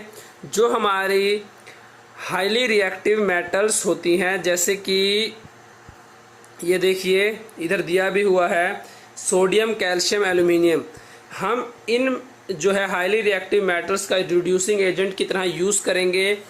और अब हमें पता है डिस्प्लेसमेंट रिएक्शन में क्या होता है। डिस्प्लेसमेंट रिएक्शन में जो हमारी हाईली रिएक्टिव मेटल होते हैं, जैसे यहाँ हमने एल्यूमिनियम का यूज़ किया है, तो अभी हमारी हाईली रिएक्टिव मेटल हमारी लो रिएक्टिव मेटल यानी मैंगनीज को उसके कंपाउंड यानी कि मैंगनीज ऑक्साइड से डिस्प्लेस कर देगी। तो डिस्प्लेस करने से क्या होगा? डिस्प्लेस करने से हमें हमारी जो मैंगनीज मेटल है ये हमारी जो है हम इसे एक्सट्रैक्ट कर पाएंगे, और जो हमारी एल्यूमिनियम है ये इसको डिस्प्लेस करके अपना खुद का सोल्ट बनाएगी, एल्यूमिनियम ट्राईऑक्साइड, और साथ ही हमें जो है इस रिएक्शन में हीट इवॉल्व होगी, यानी कि जो हमारी ये रिएक्शन है वो एक्सोथर्मिक रिएक्शन होगी। तो अब आपको पता लग गया कि जो हमारे मेटल ऑक्साइड्स हैं उनसे हम मेटल्स को ऑक्सीडेशन और रिडक्शन दोनों ही प्रोसेस के थ्रू जो है वो ऑब्टेन कर सकते हैं। साथ ही हमने ये भी देखा कि जो हमारे मिडल में जो एक्टिविटी सीरीज की मेटल्स हैं वो कार्बोनेट्स और सल्फाइड्स और की फॉर्म में मिलती हैं, और दोनों ही फॉर्म से जो है मेटल को एक्सट्रैक्ट करने का हमने प्रोसेस देखा, रोस्टिंग और कैल्सिनेशन, जिसमें हम हमारे सल्फाइड और कार्बोनेट्स और को मेटल ऑक्साइड्स में कन्वर्ट करते हैं, और देन हमारे मेटल ऑक्साइड्स को हम रिडक्शन या डिस्प्लेसमेंट रिएक्शन का यूज़ करके जो है हमारी मेटल को हम एक्सट्रैक्ट कर लेते हैं। और इस डिस्प्लेसमेंट रिएक्शन को मैंने आपको बताया ना, जो हमारी डिस्प्लेसमेंट रिएक्शन है ये एक्सोथर्मिक होगी अगर हमें मेटल को एक्सट्रैक्ट करना है। तो अगर हम जैसे कई बार हमारे जो आयरन ऑक्साइड है, जो आयरन ऑक्साइड से अगर हमें जो है मेटल को एक्सट्रैक्ट करना हो तो हम क्या करते हैं? मैंने आपको बताया ना हाईली रिएक्टिव मेटल, तो हम एल्यूमिनियम जैसे हाईली रिएक्टिव मेटल का यूज़ करेंगे, जिससे कि हमारा जो आयरन है वो डिस्प्लेस हो जाएगा, और एल्यूमिनियम ऑक्साइड अपना जो हमारी एल्यूमिनियम है ये अपना एक अलग कंपाउंड जो है एल्यूमिनियम ट्राईऑक्साइड जो है ये बना लेगी, और इस रिएक्शन में हीट निकलेगी। राइट, ये तो हमें जो है मैंने आपको बताया था कि रिएक्शन हमारी एक्सोथर्मिक होती है, बट इस रिएक्शन का जो हमारे एक्सोथर्मिक रिएक्शन का हम यूज़ भी करते हैं। तो इसका यूज़ क्या करते हैं? अब इतनी हाईली एक्सोथर्मिक रिएक्शन है कि इसमें क्या होता है, जो हमारी जो मेटल प्रोड्यूस होती है ये मोल्टन स्टेट में हमें जो है वो मिलती है। राइट, तो आयरन की जो रिएक्शन है जिससे हम मेटल्स को, आयरन मेटल को उसके ऑक्साइड से जो है वो ऑब्टेन करते हैं, इस मेटल का यूज़ किया जाता है इस रिएक्शन का रेलवे ट्रैक्स को आपस में जॉइन करने के लिए, या फिर जो रेलवे ट्रैक्स में जो हमारे क्रैक्स होते हैं उनको फिल करने के लिए। इसके अलावा जो हमारी मशीनरी के पार्ट्स होते हैं उनमें भी हमारे जो क्रैक्स आ जाते हैं उनको फिल करने के लिए भी हम इसी रिएक्शन का यूज़ करते हैं। तो एग्ज़ाम में अगर आपसे पूछा जाए कि रेलवे ट्रैक्स को आपस में जोड़ने के लिए किस रिएक्शन का यूज़ किया जाता है, तो आप आयरन ऑक्साइड और एल्यूमिनियम की जो डिस्प्लेसमेंट रिएक्शन है हमारी ये इसको लिख सकते हैं। तो चलिए अब देखते हैं कि जो हमारी टॉप में है जो एक्टिविटी सीरीज में, उन मेटल्स को हम कैसे एक्सट्रैक्ट कर सकते हैं। तो जो हमारी टॉप में होती हैं, ये हमारी जो मेटल्स हैं ये काफ़ी ज़्यादा रिएक्टिव होती हैं और हम इनको सिंपली हीट करके जो है वो हम इनको ऑब्टेन नहीं कर सकते, क्योंकि मान लीजिए हम इनको कार्बन के साथ हीट भी करें तो जो कार्बन है इसमें इतनी जो है वो आप पॉसिबिलिटी कहिए, एफिनिटी कहिए, इतनी एफिनिटी नहीं होती कि ये सोडियम, मैग्नीशियम, कैल्शियम या एल्यूमिनियम को के जो ऑक्साइड्स हैं उनको रिड्यूस कर सके। तो ऐसे में हम क्या करते हैं, ऐसे में जो हमारी जो हाईली रिएक्टिव मेटल्स हैं हम इनका इलेक्ट्रोलिटिक रिडक्शन करते हैं। तो इलेक्ट्रोलिटिक रिडक्शन क्या होता है? इलेक्ट्रोलिटिक रिडक्शन में मान लीजिए ये हमारा कोई बीकर है, इसमें हम क्या करेंगे, इसमें हम हमारी मेटल का जो है उसका जो सोल्ट है, जो भी हमारा ओर है, उसकी हम मोल्टन स्टेट ले लेंगे। तो मैंने आपको बताया था जो हमारे मेटल कंपाउंड्स हैं ये आयनिक बॉन्ड बनाते हैं। आयनिक बॉन्ड यानी कि इसमें जो है हमारा एक एलिमेंट ऐसा होगा जो कि पॉजिटिव आयन होगा और एक हमारा एलिमेंट ऐसा होगा जो कि नेगेटिव आयन होगा, राइट। तो हम क्या करते हैं, हम हमारे इस बीकर में दो जो है वो रोड्स डालेंगे। एक होगी हमारी नेगेटिव चार्ज जो कि हमारा होगा कैथोड और एक हमारी होगी पॉजिटिव चार्ज जो कि हमारा होगा एनोड, राइट। तो एक एग्जांपल के थ्रू मैं इसको आपको और अच्छे तरीके से समझाता हूँ। मान लीजिए हमें इलेक्ट्रोलिटिक रिफाइनिंग या रिडक्शन करना है, electrolytic reduction sodium chloride NaCl का, ठीक है। तो अब इसमें क्या होता है, हमारा जो सोडियम है ये हमारा पॉजिटिव चार्ज होता है और क्लोरीन जो है ये हमारा होता है नेगेटिव चार्ज, ठीक है। तो अब क्या होगा, जो हमारा पॉजिटिव चार्ज सोडियम है ये तो हमारा जो है इस मोल्टन स्टेट ऑफ सॉल्यूशन से जो है रिड्यूस होगा या डिस्प्लेस होगा और हमारा जो है सारा जो है ये इसके ऊपर जो हमारा कैथोड है इसके ऊपर डिपॉजिट हो जाएगा, ठीक है। उसकी दूसरी तरफ जो हमारा क्लोरीन है, अब ये हमारा था नेगेटिव चार्ज, तो हमारा नेगेटिव चार्ज क्लोरीन क्या होगा, ये हमारा नेगेटिव चार्ज क्लोरीन हमारे पॉजिटिव चार्ज जो हमारा एनोड है इस पे जो है डिपॉजिट हो जाएगा। तो इस तरीके से हम जो है हमारे जो मेटल्स, जो हाईली रिएक्टिव मेटल्स के कंपाउंड्स हैं उनको जो है अलग अलग करके जो हमारी मेटल है उसको हम ऑब्टेन या एक्सट्रैक्ट कर सकते हैं। तो इधर देखिए अभी हमने मेटल्स की जो लो एक्टिविटी सीरीज़ की मेटल्स हैं उनको भी एक्सट्रैक्ट कर लिया। हमारी जो मिडल में एक्टिविटी सीरीज़ हैं इनसे भी मेटल को एक्सट्रैक्ट करने का प्रोसेस देख लिया और top of the activity series की जो मेटल्स हैं उनको भी एक्सट्रैक्ट करने का प्रोसेस जो है हमने देख लिया।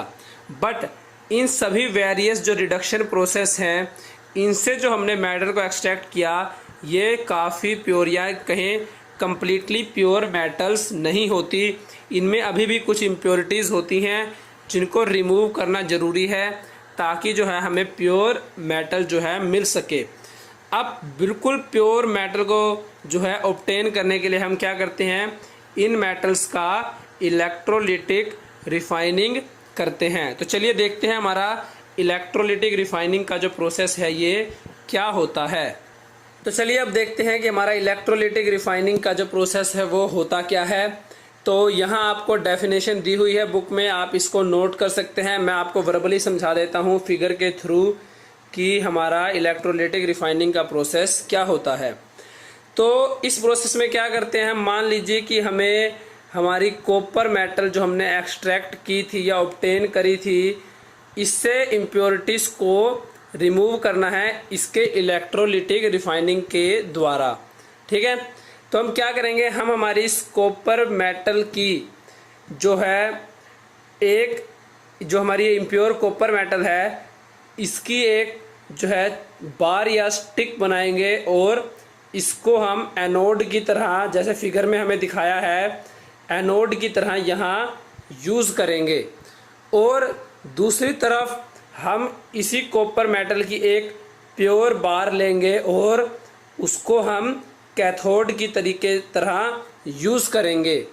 और हम हमारे इस बीकर में जो है कॉपर का ही कोई सॉल्यूशन जो है वो हम कॉपर के किसी सोल्ट का सॉल्यूशन इस बीकर में फिल कर देंगे। मान लीजिए हमने इस बीकर में फिल कर दिया कॉपर सल्फेट सॉल्यूशन, ठीक है। तो अब जब हम इन दोनों बार्स को आपस में कनेक्ट करेंगे और करंट को पास करेंगे तो क्या होगा, जो हमारे एनोड पे जो हमारी ये इम्प्योर कॉपर मेटल है ये धीरे धीरे हमारे कॉपर सल्फेट सॉल्यूशन में डिज़ोल्व होनी स्टार्ट हो जाएगी और ये बार जो है धीरे धीरे पतली या डिज़ोल्व होते होते धीरे धीरे डिज़ोल्व होनी स्टार्ट हो जाएगी, थिन होनी स्टार्ट हो जाएगी। और दूसरी तरफ जो हमारी ये प्योर कॉपर मेटल की जो हमारी ये स्टिक है या बार है इसके ऊपर इस सॉल्यूशन से धीरे धीरे प्योर जो है कॉपर मेटल डिपॉजिट होनी स्टार्ट हो जाएगी और हमारी ये बार धीरे धीरे थिक बार में कन्वर्ट हो जाएगी। और जो हमारी इम्प्योरिटीज़ हैं ये हमारी इम्प्योरिटीज़ इसी बीकर के बेस में जो है वो है बेस पे डिपॉजिट हो जाएंगी। तो इस तरीके से जो है हमारी जो मेटल यहाँ डिपॉजिट हुई कैथोड एंड पे ये हमारी जो है प्योर मेटल होगी। तो ये हमारा प्रोसेस होता है इलेक्ट्रोलिटिक रिफाइनिंग का, जिससे आप और भी जो हमारी मेटल्स हमने तीनों प्रोसेस से ऊपर एक्सट्रैक्ट की थी उनको आप प्योर फॉर्म में ऑब्टेन कर सकते हो। तो आगे देखते हैं, आगे हमारा सिर्फ एक ही टॉपिक रह गया है, कोरोजन और प्रिवेंशन ऑफ कोरोजन। तो इससे पहले यहाँ एक फैक्ट दिया हुआ है, मैं आपको ये बता देता हूँ, अगर एग्ज़ाम में पूछा जाए तो आप लिख सकते हैं कि जो हमारा प्योर गोल्ड होता है ये होता है 24 कैरेट का। बट जो 24 कैरेट का जो हमारा गोल्ड होता है ये काफ़ी सॉफ्ट होता है और इसका यूज़ आप ज्वेलरी बनाने के लिए नहीं कर सकते, ये काफ़ी सॉफ्ट है ये और हमारे हाथों से ही टूट जाता है। तो हम क्या करते हैं, हम इसको थोड़ा हार्ड बनाने के लिए इसमें सिल्वर या कॉपर जो है हमारे गोल्ड में मिक्स कर देते हैं। तो इससे क्या होता है, इससे जो हमारा गोल्ड है वो हार्ड हो जाता है और हार्ड होने के बाद हम इसका यूज़ जो है वो ज्वेलरी बनाने के लिए करते हैं। तो इंडिया में जो है हम बेसिकली 22 कैरेट जो है वो गोल्ड यूज़ करते हैं जो ज्वेलरी बनाने के लिए। अब 22 कैरेट गोल्ड में क्या होता है, इसमें जो है 22 कैरेट गोल्ड्स में 22 पार्ट्स जो होते हैं वो गोल्ड के होते हैं और 2 पार्ट्स जो होते हैं ये सिल्वर या कॉपर दोनों में से किसी भी मेटल के हो सकते हैं। तो चलिए देखते हैं कि हमारा कोरोजन क्या होता है। तो जो हमारी मेटल आर्टिकल्स हैं जब ये मॉइस्चर या एयर के कांटेक्ट में आती हैं तो ये उनके साथ रिएक्ट करके अपने कंपाउंड्स बनाने स्टार्ट कर देती हैं। जैसे कि अगर हम आयरन की बात करें तो आयरन जब एयर या वाटर के कांटेक्ट में आता है तो ये अपना कंपाउंड बनाता है आयरन ऑक्साइड, और इस आयरन ऑक्साइड को हम रस्टिंग के नाम से भी जानते हैं। उसी तरीके से अगर आप सिल्वर ज्वेलरीज की बात करें तो हमारी सिल्वर ज्वेलरीज जो है ये भी अगर एयर के कांटेक्ट या वाटर के कांटेक्ट में आएंगी तो ये सिल्वर ऑक्साइड जो है वो बनाएंगी, जिससे कि सिल्वर मेटल ज्वेलरी के ऊपर ब्लैक लेयर जो है वो चढ़ जाती है। तो ये जो प्रोसेस है इस प्रोसेस से जो है हमारी मेटल आर्टिकल्स को डैमेज होता है और हम कह सकते हैं कि जो हमारी मेटल आर्टिकल्स हैं वो कोरोड हो गई और इस प्रोसेस को कोरोजन के नाम से जाना जाता है। तो चलिए अब देखते हैं कि मेटल्स को कोरोजन से बचाने के लिए कौन कौन से स्टेप्स जो है हम यूज़ कर सकते हैं। तो अभी हमने पढ़ा था कि जो हमारा कोरोजन होता है वो तब होता है जब हमारी मेटल आर्टिकल्स एयर या वाटर के कांटेक्ट में आती हैं। तो अगर हम एयर या वाटर का कांटेक्ट जो है वो मेटल आर्टिकल्स से ख़त्म कर दें या स्टॉप कर दें तो हमारी मेटल आर्टिकल्स को हम कोरोजन से प्रिवेंट कर सकते हैं। तो इसका सबसे पहला मेथड होगा पेंटिंग। तो पेंटिंग करने से क्या करते हैं, हम मेटल आर्टिकल्स के ऊपर पेंट की एक लेयर जो है वो चढ़ा देते हैं जो कि मेटल आर्टिकल्स को कोरोजन से प्रिवेंट करती है। इसके अलावा हमारा एक मेथड होता है ग्रीस और ऑयल की लेयर जो है वो अप्लाई करना। तो ग्रीस और ऑयल की लेयर अप्लाई करने से मेटल आर्टिकल्स के ऊपर हम मेटल आर्टिकल्स का एयर या वाटर से जो कांटेक्ट है वो बिल्कुल ही जो है स्टॉप कर देते हैं और मेटल आर्टिकल्स को कोरोजन से प्रोटेक्ट कर देते हैं। इसके अलावा हमारा एक प्रोसेस होता है गैल्वनाइजेशन। अब गैल्वनाइजेशन प्रोसेस का यूज़ हम करते हैं आयरन आर्टिकल्स को रस्टिंग से बचाने के लिए। और इस प्रोसेस में हम क्या करते हैं, हम मेटल आर्टिकल से आयरन आर्टिकल्स के ऊपर जिंक मेटल की एक लेयर जो है वो अप्लाई करते हैं। अब हमारी जिंक मेटल जो है वो लेस रिएक्टिव होती है एज़ कम्पेयर टू आयरन। तो हमारी जो जिंक मेटल है ये आयरन आर्टिकल्स को कोरोजन से प्रोटेक्ट करती है। इसके बाद हमारा फोर्थ ऑप्शन है यूज़ ऑफ एलॉयज़। अब एलॉयज़ क्या होते हैं, जब हम हमारी मेटल आर्टिकल्स को, जो हमारी मेटल है उसको दूसरी मेटल्स के साथ मिक्स करते हैं। मान लीजिए कि अगर हम बात करें स्टील की, तो स्टील हमारा क्या होता है, स्टील जो है ये हमारा आयरन, कोबाल्ट, निकल आदि मेटल्स का जो है एटसेट्रा मेटल्स का एक कंपाउंड होता है, जो कि हम कह सकते हैं कि आयरन का एक एलॉय है। तो स्टील जो है ये आयरन के कंपैरिजन में कोरोजन से ज़्यादा प्रोटेक्टिव होता है। तो एलॉयज़ का यूज़ करके भी हम मेटल्स को जो है वो कोरोजन से बचा सकते हैं। For more updates, subscribe to our channel, click the show links and enjoy watching the videos.